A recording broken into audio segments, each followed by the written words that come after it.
Disha cooks.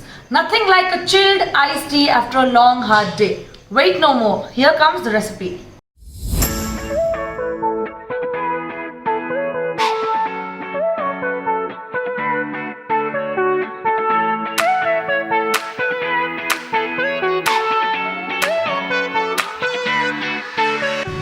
First, I'm gonna add 300 ml of water.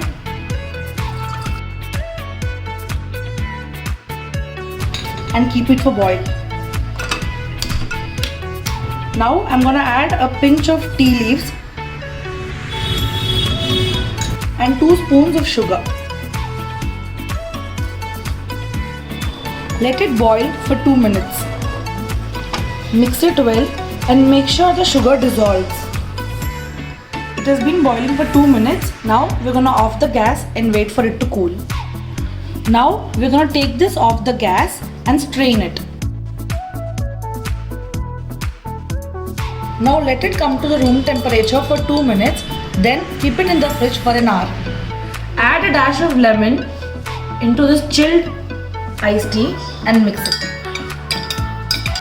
Add crushed ice and the iced tea.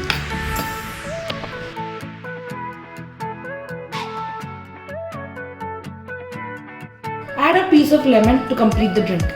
That's it for today. Please do try this recipe and let me know how it turned out in the comment section below. And don't forget to like, subscribe and comment.